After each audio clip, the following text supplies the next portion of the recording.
So let us begin the next chapter, motion in one dimension. So there are some terms which you should be familiar about. Frame of reference. When we are talking about motion and when we are writing equations of motions, for example, we are writing them in a reference frame of an observer.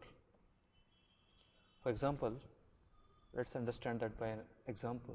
We have an observer O here, we have an observer O dash, and we have a third observer O double dash. And this is the object which these observers are observing. So this car is moving to the right with 5 meter per second, and let us consider the right as positive and the direction of left as negative.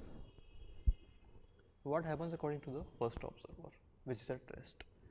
So he will observe that this car is moving to the right with 5 meter per second, which is correct. For observer O dash, who himself is moving to the right with 5 meter per second, he will feel that car is not moving anywhere because he himself is moving with the same speed. So this is like two persons sitting in a same car. So one person will see the other person who is sitting in the same car and he will think that this guy is not moving. But why he is thinking that? Because both of them are moving with the same speed. For the third observer who is moving towards the car with 5 meter per second, he will feel that the car is coming towards him at 10 meter per second. Here we write the equations of VAO. This represents velocity of A. A is the object here with respect to O. It is VA minus VO. Just remember this for now, is equal to 5, because VA is 5, VO is 0, so this is 5. VAO dash, that is velocity of A with respect to O dash, is VA minus VO dash. VA is again 5 and VO dash is also 5 plus 5, so signs are important here. 5 minus 5 is equal to 0, which is correct. He will feel that the car is not moving anywhere. Velocity of A with respect to O double dash is equal to VA minus VO double dash. So here VA is again 5 minus VO double dash is minus 5, because when we are taking the sign conventions, this direction is negative.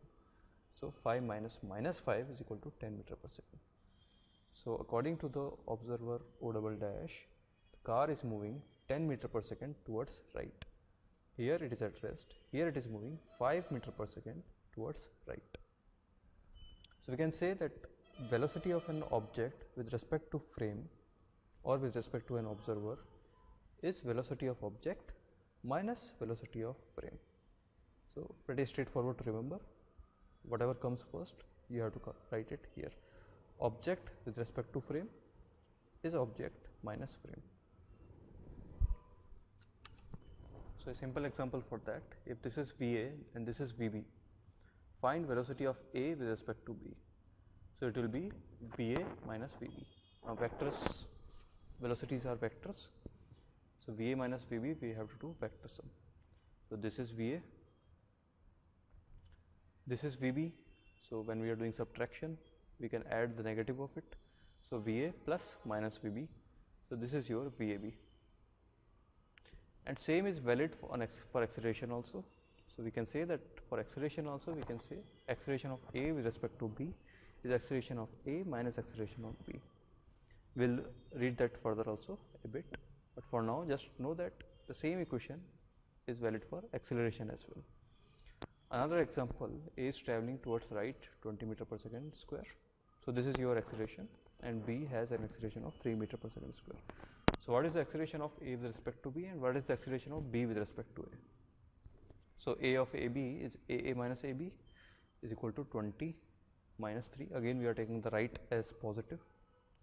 So it is 17 meter per second square. Acceleration of B with respect to A is equal to acceleration of B minus acceleration of A is equal to 3 minus 20. It is minus 17 meter per second square. So you can see that acceleration of A with respect to B is negative of acceleration of acceleration of A, negative of acceleration of B with respect to A.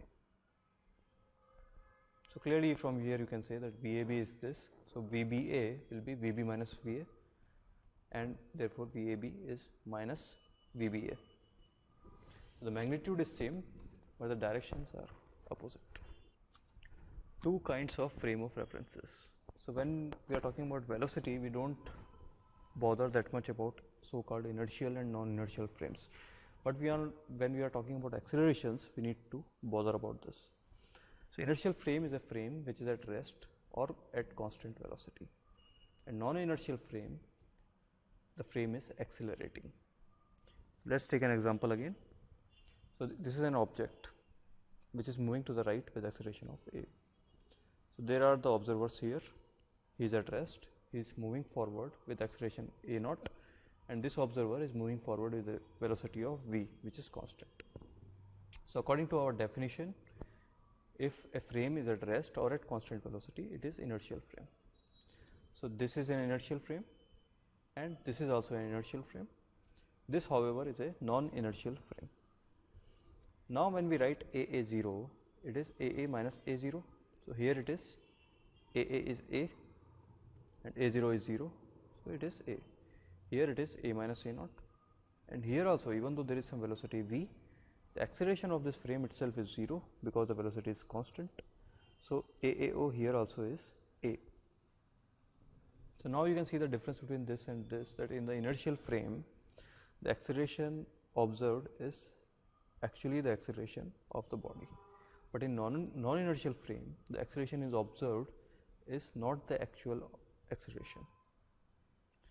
So this is the same equation as before. A object with respect to frame is equal to A object minus A of frame. So why we are talking about inertial and non-inertial frame? The practical significance is that the equations of motions which we will study, they apply only when frame of reference is inertial. So whenever we are doing the questions of equations of motion, we must whatever the observer is, we must ensure that that observer is either at rest or he is moving with constant velocity.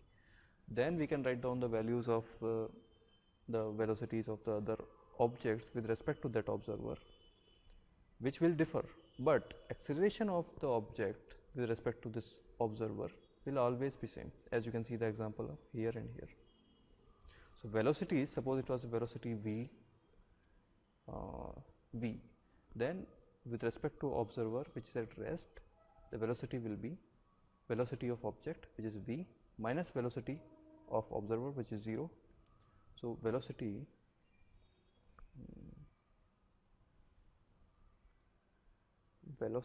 of A with respect to observer is equal to 0. Here it is A naught, and let's say the velocity is moving with 2v. So velocity of A with respect to O dash, velocity of A minus velocity of O dash, so v minus 2v, which is minus v, and here velocity of A with respect to O double dash is equal to v minus v is equal to 0. So you can see that in these three cases, the velocity of the object with respect to observer is 0, minus v, and sorry, this is not v, this is v minus 0, which is equal to v. So it is v, minus v, and 0. All three are different because the observer itself has different velocities. But the acceleration in case of when the object is at rest or when it is moving at a fixed velocity is same, which is a. So in equation of motions, when we will do the problems, a will be the constant, but velocity of the object with respect to our observer can be different. It can be, for example, it is 0 here and it is v here, but the equation of motions will still be applicable when we are writing all the velocities with respect to the observer. So it can be v, still the final answer will also be the velocity with respect to this observer, and same with the case here. We'll see more in the examples. Don't worry too much about it. Just know that the equations of motions are only valid when the frame is at rest or it is at constant velocity, because only in those cases your acceleration is always the acceleration of the observer. Sorry, acceleration is always acceleration of the object, actual acceleration. So motion in 1D is a motion in a straight line. It can be forward and backward, but it has to be in a straight line. Example, throwing a ball vertically up in the air. So it will go up and come down, and all that motion is a motion in one dimension. Same is a motion of a train which is on a straight track. So in the first case, when you throw the ball vertically up, there is a change in direction. It is a 180-degree U-turn. That is allowed as long as that change in direction is along the straight line. Motion in 2D, example, a football player in the field, or throwing a ball at an angle. So when you throw a ball at an angle, it goes something like this. So this is your motion in 2D.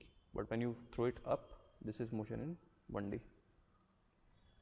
Motion in 3D, it's a motion in the 3D space. For example, a bee which is flying. A quick recap: distance is the length of actual path covered. Displacement is the line joining initial and final position. For example, this is the semi-circular path which is taken by a runner.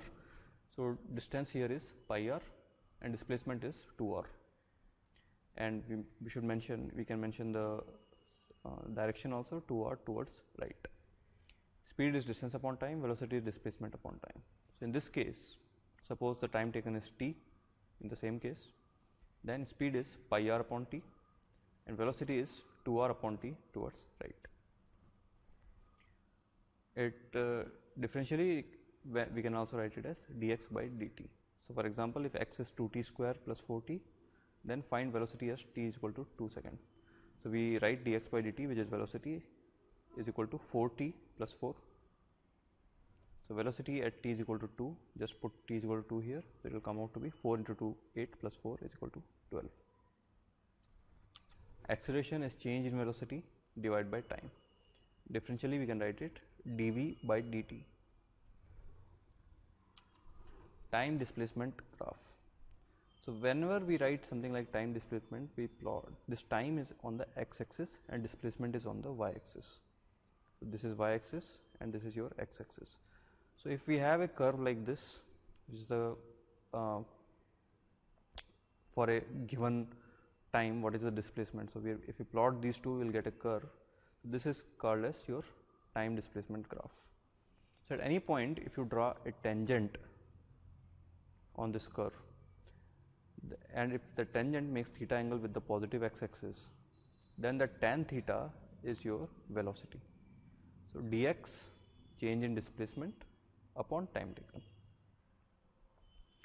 It is also called as a slope of your xt curve. So dx by dt is equal to tan theta is equal to slope of xt curve, which is velocity. So it is angle made by tangent with the positive x-axis. So if you zoom this part, let us say this like this. So you can see that this is the displacement, the small displacement in this small time dt. So this dx by dt will give you the velocity. So you can see for the very small values, when you zoom out at a very large level, then this is same as your tangent. This angle theta is same as your angle on the tangent. That's why we say tan theta gives you the velocity of it. As it is here, displacement, so it moves a dx amount for that small duration in dt time. So we can say dx by dt is tan theta. So in this case, we have a xt curve, and in this blue line is the curve, and we are supposed to find the velocity at a, b, and c. So at a, let's draw the tangent. So if it is making theta 1 with the positive x-axis, and va is tan theta 1, and it is positive because tan theta for an acute angle is positive. And you can theoretically also you can see that this x is increasing with time, so its velocity has to be in a positive direction. Here it is straight line, and tan theta is tan 0, which is 0. Here the displacement is decreasing, that means the velocity is negative, and you can see from the curve also, if you draw a tangent, this tan theta 2 will be negative.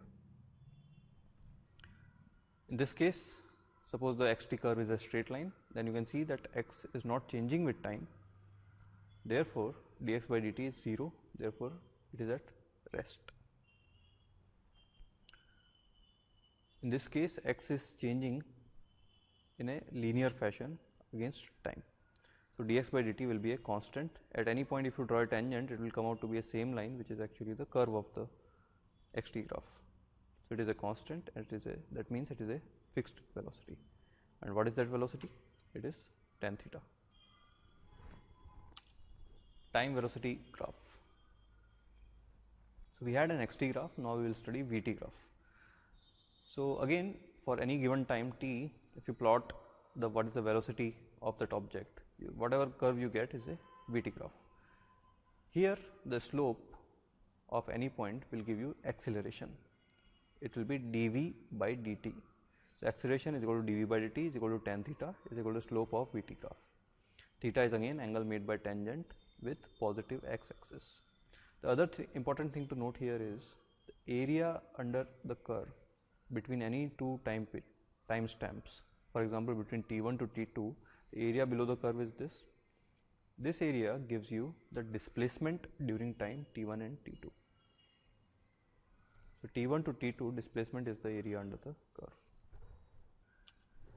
Example, this is a vt curve. So velocity can be negative as well, not a problem. So let's analyze this curve. What is happening? From here to here, the velocity is constant. So your acceleration is 0, and you can see by slope also tan of 0 is 0. From here to here, the velocity is decreasing continuously. So we can say that the object is retarding, and the slope of this curve will give you what the retardation is. From here to here, again the velocity is constant. It is negative, but it is constant. Therefore again acceleration is 0. From here to here, the acceleration is positive, but the velocity is negative. So below this line, at all these points the velocity is negative, but here the velocity in negative direction is increasing, so there is a retardation. Here it is accelerating because the velocity is now again moving back into the positive direction. So this is an acceleration. So acceleration is 0, here the acceleration is negative,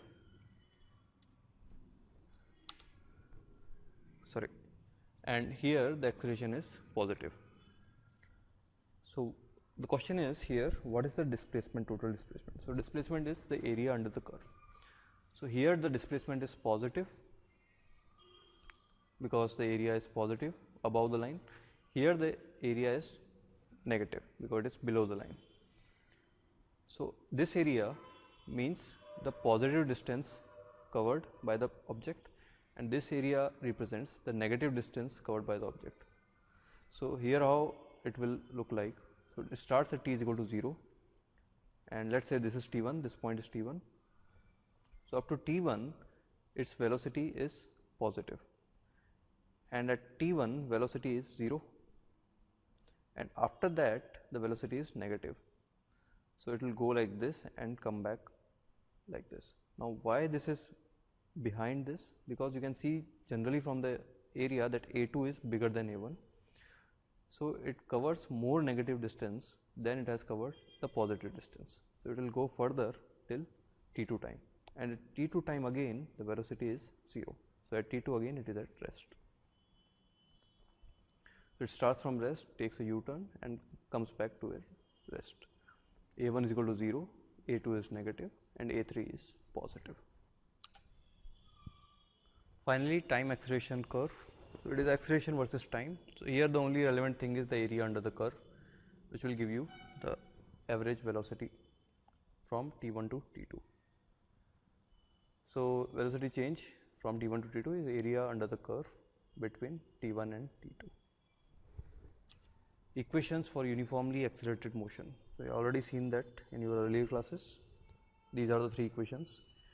S represents displacement, a vector. V is also a vector, it's the final velocity. U is initial velocity. A is constant acceleration. So all these four quantities are vectors.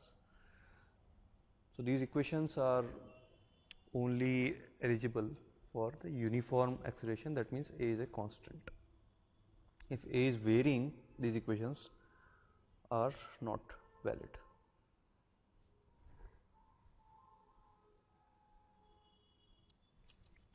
So for the problems of a free falling object or an object which is thrown up, so that is a gravity problems. So when it is thrown up, it has a u and it has some velocity v. So let us say it goes from here to here. First you need to assume the direction. So in this case, let us say we assume the direction of upwards as positive. So this will be u, we can say this is minus v, and your acceleration will be minus g, and your displacement will be plus x. Line joining initial and final. So your direction is of x is plus. So when you are solving a problem, these are the sign conventions you need to take care of. When it is thrown down, the u is also down, v is also down, x is also down, and g is also down. And if you again take the upwards as positive, then in the problem all four have to be negative.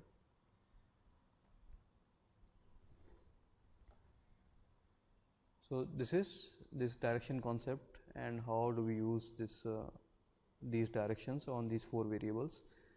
For the positions given, how do you write the equation of motion? So if the positions are like this, or if their positions are like this. So if you join the initial and final, you will get the sign for the displacement, and the rest all three u, v and g, that depends on your sign convention directly. So you can directly write for that. Only for the displacement you need to think that it is above or below, and then you can correspondingly you can give the sign to the x. Inclined plane problems. So here instead of g, so you break the g into components. So if this is the theta of the inclined plane, this is also theta by geometry. So if you take the components along the plane, it is g sin theta, and perpendicular to the plane it is g cos theta. So for our purposes we need to write g as, instead of g we will write it as g sin theta. U, v, x are normal. So if it travels from here to here, your displacement will be like this, plus x, and if this is u, this is v. So if you take this direction as positive, all four will be positive. Finally, distance traveled in a particular second, tth second. So when we say, for example, first second, we need to find the displacement in when t is equal to 1, and we need to subtract from that displacement when t is equal to 0. That gives us the displacement in first second. So when we are asked to find a displacement in tth second, we write st minus st minus 1. So st will be ut plus half at square minus, replace t by t minus 1 in the equation of motion. When you solve this, you will get u plus half a into 2t minus 1. So you can remember this formula to attack the problems directly. So in the next one, we will do the problems on the motion in one dimension.